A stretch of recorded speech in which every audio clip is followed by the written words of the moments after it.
was day 3. The booze spilled on the carpet was beginning to crust, and I'd begun to notice the smell of my own putrid stench filling up the stagnant room. My rent was 2 weeks past due, and if the landlord ever actually saw this place, no amount of money would convince him to let me stay. I had gone through the last of my drinks and hadn't eaten in days.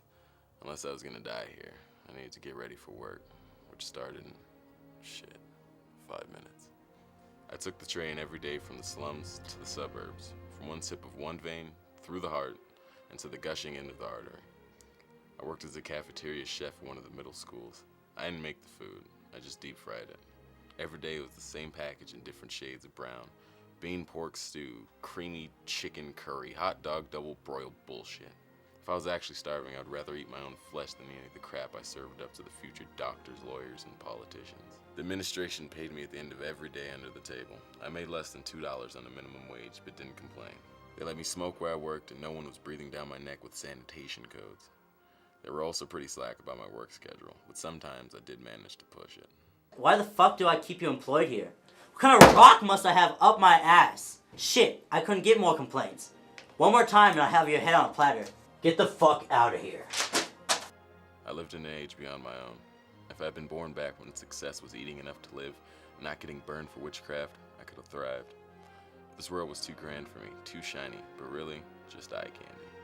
I appreciated honesty above all else. And above all, beauty should be protected, not poured over and wasted on the horrors of this world. The horrors will destroy themselves after long enough.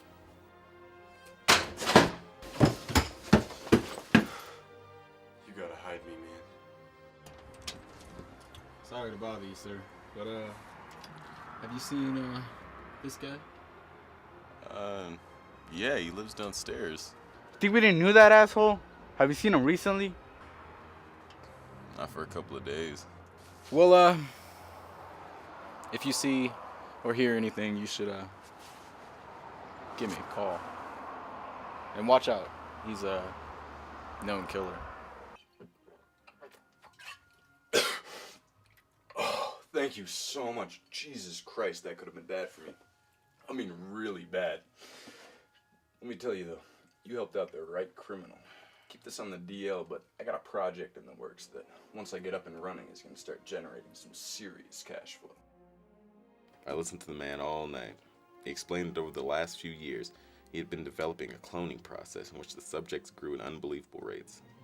The time from birth to full maturity was only a couple of months, and the one part of the body that didn't develop was the brain, so these big old piles of flesh were basically vegetables.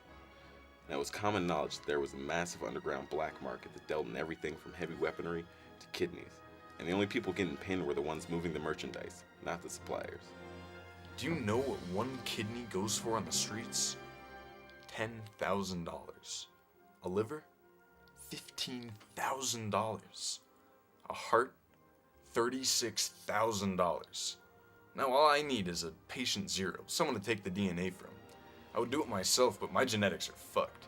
I got more shit wrong with me than a used car. So, what do you think? Over the next few months, I watched my babies grow. The man downstairs had a new batch for harvesting every Monday. For a while, things were good. The money rolled in and I managed to start paying off the debts I'd accumulated. But after a year, the scraps that didn't sell had started to pile up, and my place began to reek of rotting flesh.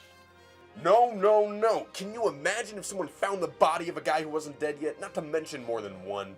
Jesus Christ. Just sit tight. I'll be there before 9. But he never showed. I waited till 10, then 11, and by 6 o'clock the next morning I knew he wasn't coming back. And it was then that I realized I was gonna have to figure out what to do with these bodies myself. And I had a pretty good idea of where they were gonna go. I was gonna do this one strip of flesh at a time. I guess it was dishonest, but at this point I really felt like it was just using shit to cover shit. And for nothing else, at least I was bringing some part of myself to work, not just a spoon.